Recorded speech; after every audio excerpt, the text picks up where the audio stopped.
All right. Hello, everyone, and welcome to the Math Puzzle Crash Course. We've got a little bit longer video this time.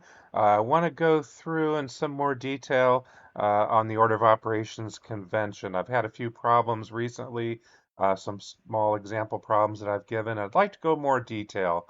Um, so basically, the order of operations convention allows people to solve and get the same answer to mathematics problems regardless of where they are in the world. So whether it's a simple equation or some algebraic equation, this convention is basically pretty universal.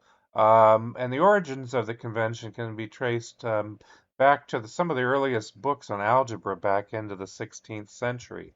And there's a lot of confusion over the order of operations. There's a lot of people who believe that the order of operations is random, completely arbitrary.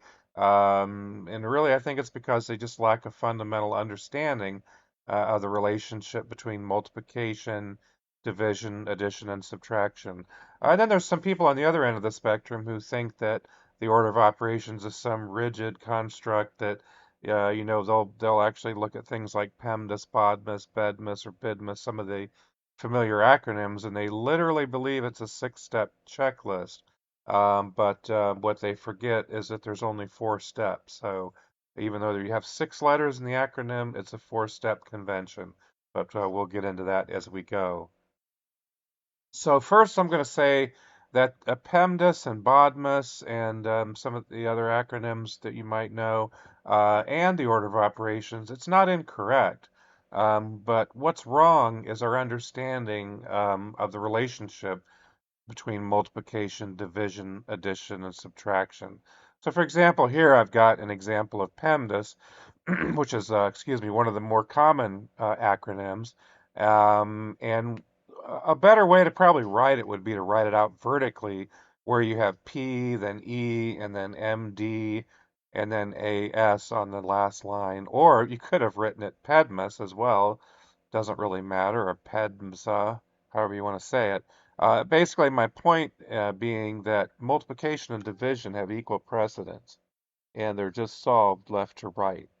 So there's no multiplication is always before division, or there's no rule saying division is always before multiplication. They do have equal precedence. Just remember this relationship here. Division simply multiplying by a reciprocal. You could say 10 divided by 5 equals 2, or the equivalent would be saying 10 times 1/5 equals 2. So they're really the same thing. Division is multiplication by a reciprocal. And then some other things to try to keep in mind. We're going to go into a little detail here. But the associative property applies to addition, but not subtraction. So you can do things like say 6 plus 2 is 8. Well, you could flip the 2 and the 6 around. 2 plus 6 also equals 8. But if you look at subtraction, 6 minus 2 equals 4, but 2 minus 6 is negative 4. So you can see the associative property does not apply to subtraction. But other than that, subtraction is simply the addition of a negative number, which I'm showing right here. Subtraction is just the addition of a negative number, which is why in the order of operations, addition and subtraction have equal precedence. So you can say 6 minus 2 is 4. You could also say 6 plus minus 2, or 6 plus negative 2 equals 4. It's the same thing. And then another good thing to keep in mind when we're talking about the order of operations is that multiplication is just shorthand for addition. Multiplication is repeated addition. So you could say 5 times 4, or you could write it out as 4 plus 4 plus 4 plus 4 plus 4. It's a lot easier to write 5 times 4. In either case, 5 times 4 is the same as adding 5 fours, which equals 20. And also, you could have written it 4 times 5, which is 4 times 5 is the same as adding 4 fives together, which again equals 20. And the question is, which is easier to write? Well, it's much easier to write the multiplication, I would say, than writing out a whole bunch of addition. Now, we also have the associative property, which applies to multiplication. You could have something like 3 times 2 times 5, which equals 30. You can rearrange those numbers as you're multiplying together. 5 times 2 times 3 is 30. Also, 2 times 3 times 5 is 30. Now, the associative property does not apply to division, however. 10 divided by 5 equals 2, but if you flip that around, 5 divided by 10 is 1/2. So it's not the same thing. Does not apply to division. So this is another thing that comes up a lot, especially in forums, and it's true that the order of operations convention is a convention and not a rule. And I'll see a lot of other people go the other route, and they'll say, "Oh, you've got to follow the order of operations. You must follow PEMDAS because it's a rule. It's the law. It's a convention." But this is where the confusion really comes in because a lot of people have a really poor understanding of what a convention means. And just because it's a convention doesn't mean that you can ignore it. It's an agreed set of standards. It's a lot. People have come together and agreed to a set of standards, and it's not arbitrary at all. Some people think it's arbitrary that some guys just sat in a room and made it up. And what they do is they fail to understand this relationship between multiplication, division, addition, and subtraction. Order of operations is nearly universal. It would be false to say it's 100% universal because, yeah, I can think of a notable exception that I learned about a while back, where in Kenya, students have often been taught to solve division before multiplication. They actually give priority to division. But if you understand how multiplication and division work, you can work out several different problems side by side, and you're going to find out that you get the same answer using this nearly universal order of operations convention or from using the Kenyan variant to it. You'll get the same answer. And some people will assume that the order of operations can be ignored, since it's a convention and not a rule. And once again, I'll just say it's an agreed upon standard that's really been in every mathematics textbook printed within the last century. It's pretty clear. And there's really nobody. I see like people say, well, it was this in my day, but no, it's been around for quite a while. So what is the order of operations convention? Well, there's 4 steps to this order. The first step is parentheses. If you have parentheses, it's also referred to as brackets. Especially if you're in the UK, some other countries, they refer to those as brackets. You have exponents would be your second step. That's also referred to as orders, sometimes indices. Square roots are included in here. Um, I think I've also heard them exponents referred to as powers of. Then the third step here would be multiplication and division left to right. Step number 4 would be addition and subtraction left to right. And this is an important one too, where people get confused with the acronyms because, again, multiplication and division have equal precedence. You solve them in the order that you find them, going left to right. Same with addition and subtraction. Addition and subtraction have equal precedence. That's all one step. So there's only 4 steps involved here. Now, some people do remember it by the acronyms that I mentioned. There's PEMDAS, parentheses, exponents, multiplication, division, addition, subtraction. Then you have BODMAS, which is brackets, orders, division, multiplication, addition, and subtraction. I've also heard of BEDMAS, where I believe they keep the exponents term in there. BIDMAS, where they use indices. Same thing. All of these here, all 4 of these acronyms represent the same 4 steps of the order of operations. You could use either any of those acronyms and you're going to get the same answer because it's the same 4 steps, the same order of operations. Some people learn by a mnemonic. One of the ones I'm familiar with is Please Excuse My Dear Aunt Sally, which is based on PEMDAS. Once again, it's still the same 4 steps. So Again, I mentioned this before, but the order of operations is logical and it's far from arbitrary. Multiplication is repeated addition, and division is multiplication by a reciprocal. And if you look at exponents, it's a way of writing repeated multiplication. You know, you could say 5 squared is the same as 5 times 5. 5 cubed is 5 times 5 times 5, and so on. And then parentheses are just grouping symbols. It's not really an operation, it's really a grouping symbol. And basically, it's telling you that anything inside of those parentheses needs to be solved according to the order of operations, according to looking at exponents. Your square roots are in there too. Multiplication and division, then addition and subtraction. So they're just grouping symbols. If we want to talk about arbitrary, a number line really is arbitrary.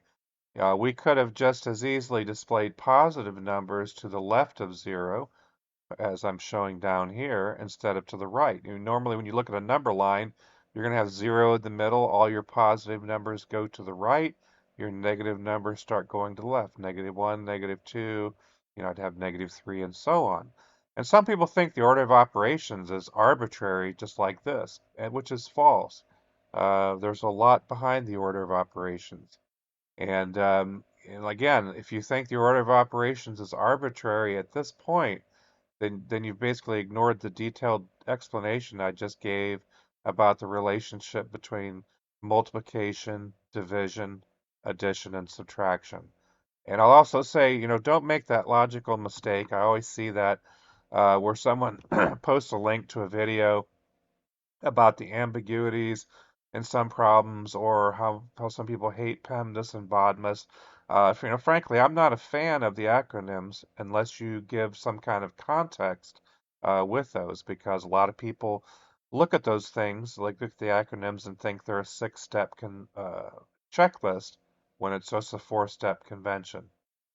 So, and then you do have some outlying ambiguities. You want to start getting into multiplication by juxtaposition, or also known as implicit multiplication. There's a lot of disagreement over that.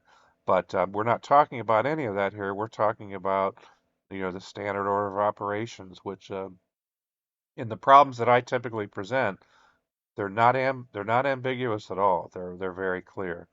And I've made a couple of videos about some of these problems of PEMDAS, but those issues have nothing to do with trashing the order of operations. A lot of people make that mistake of going, well, I saw this video where somebody says PEMDAS stinks, so that means the order of operations must be a joke. Yeah, it's just a lack of understanding when people do that. And it's never been left to right with mixed operations in an equation. 3 times 3 plus 3 equals what? Well, people will say, well, back in my day, I was taught left to right, which is false. Um, they'll say, well, you take 3 plus 3, right? That's 6. Then 6 times 3 is 18, right? 18 plus 3 is 21. Well, no, that's incorrect. That's never been the case. No, that's wrong. So what it is, you got to follow order of operations. 3 plus 3 times 3 plus 3. Remember, multiplication is nothing more than shorthand for addition. What is 3 times 3? It's the same thing as adding 3 threes. I could have easily written this 3 plus 3 plus 3 plus 3 plus 3. That's equal to 15. So 3 plus 3 times 3 plus 3 is also 15. And, we were talking earlier, since we follow the order of operations convention, it makes no difference in this problem where I'm putting the multiplication. I could have it here in the middle. I could have it here in the beginning. I could have it here at the end. I'm adding 3 and 3, and I'm multiplying 3 times 3. And I'm doing that in all 3 of these examples. Every one of these is going to come up with the answer of 15. Now, if you go and do this mythological left to right silliness, you're going to get different answers, which makes absolutely no sense. Now, I'll say some of the puzzles that end up on Facebook will always have a gotcha, such as a lack of parentheses that sends some people into somewhat of a fit. But they don't remember how to do the order of operations, and a lot of people don't like to admit that they don't remember. One of the biggest myths I will see online is that a lot of people believe that if there's no parentheses, you just solve left to right and you ignore the order of operations. And that's never been true. I'm not sure where that myth got started, but that has never been the case. Ancient civilizations, including the Egyptians, Babylonians, they had some pretty accurate approximations for pi that they used in practical applications.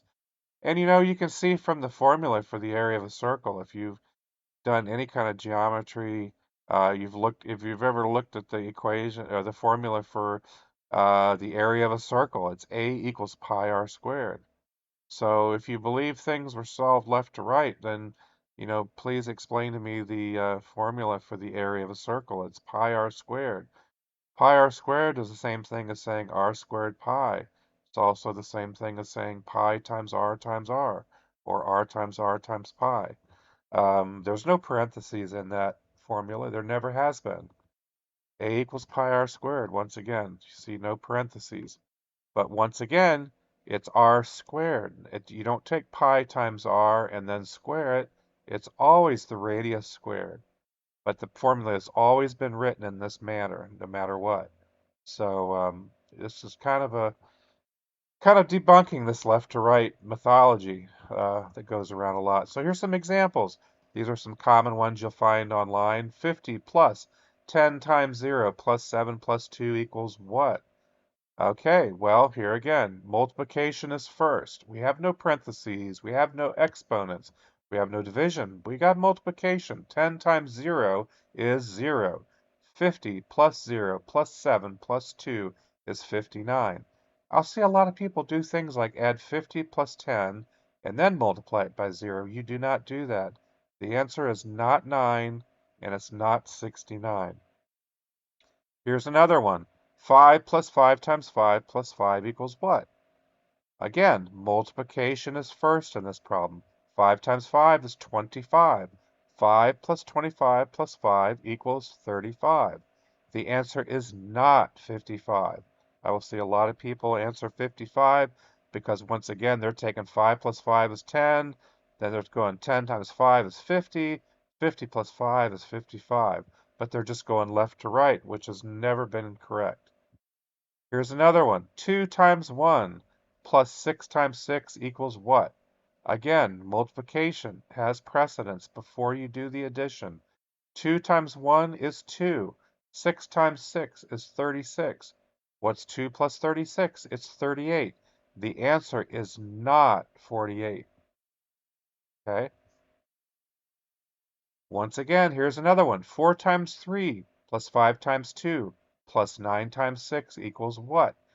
Multiplication has precedence. We do multiplication before the addition. 4 times 3 is 12. 5 times 2 is 10. 9 times 6 is 54. We add those all up and we get 76.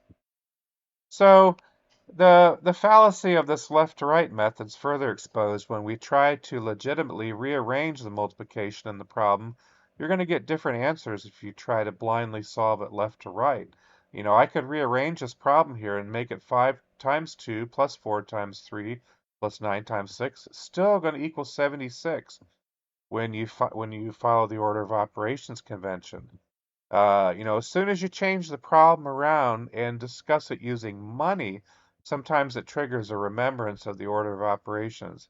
I could have said that this equation represents this statement. I bought 4 Cokes for $3 apiece, 5 iced teas for $2 apiece, and 9 cheeseburgers for $6 apiece.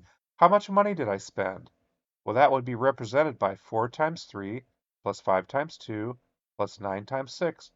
12 plus 10 plus 54 is $76. So I spent $76 on all that food. Seems like a lot, right? The poor souls who do not remember the order of operations just left the restaurant and they paid them $258 because they solved left to right. So you can't get the same answer when you blindly solve left to right, when you rearrange the multiplication, as I just did. So ask yourself, what competent mathematics teacher would have ever taught that nonsense? And the truth is that none of them ever did. It's perfectly valid to move the multiplication as I did and get the answer of 76 over and over. If you're using a shopping example, like I just did with buying food, it doesn't matter what order I buy the Cokes, the iced teas, and the cheeseburgers. You're going to spend the same amount of money provided that you buy the same quantities and the prices don't change. There's people trying to convince you out there that back in the 50s, 60s, or 1970s, they had teachers that made you think that you spend money, when you spend money, if you bought the burgers on Monday and the Cokes on Tuesday and the iced teas on Wednesday, you're going to spend a different amount than if you bought the iced teas on Monday and the Cokes and burgers on Tuesday. And the problem is, a lot of people don't see the fallacy of their argument. They're throwing their teachers under the bus at the same time and making them look incompetent. And I assure you, their teachers were not that incompetent. But a lot of times people don't realize they're doing that when they talk about um, solving left to right only. So it also needs to be remembered that there's not multiple methods of education around the world regarding order of operations. There's no textbooks out there teaching left to right. But it's still common in a forum to see people say, well, in my day, the answer was X, or when I went to school, the answer would have been X. Before all this new math, the answer would have been X. The answer is X using the old school math that I learned. I don't know. The best guess I have is maybe the Mandela effect. I don't really know, but those are really false statements to make. And I can count on people leaving comments about the video referring to this being Common Core or new math because they've really forgot what they were taught. The order of operations is not new math, it's not Common Core. People who claim it's Common Core really have no idea what Common Core even means in mathematics. Common Core is just simply a set of standards, of ways of teaching. A lot of times it goes into a lot more detail than the standard mathematics education, but it doesn't change the answer. The answers stay the same. All the problems that I just gave you had the same answer 50 years ago, 60 years ago, every single one of them. And I've had an ongoing challenge to offer money to anyone that can produce their mythological textbook that they claim taught them differently or taught them to solve left to right. Since most of the people making those old school comments really don't bother to read or look anything up, they miss out on the chance to make any money on the bet. So yeah, I hope this video has been helpful. It's a little bit of a rant and a little bit of a detail, but I wanted to go into the order of operations and explain it, explain the relationship between multiplication, division, addition, subtraction. Try to reinforce with you that it's not some arbitrary convention. It's not arbitrary. It is a convention. It's not a law. It's not, some great law. But it's something that has been agreed upon. It's nearly universal. You don't have, that's not a situation where everybody gets to make up their own rules. So just want to keep that straight and hope the video has been helpful. It's a little bit one of my longer ones, but please consider liking, sharing, subscribing. I look forward to seeing everybody in the next video. Thank you.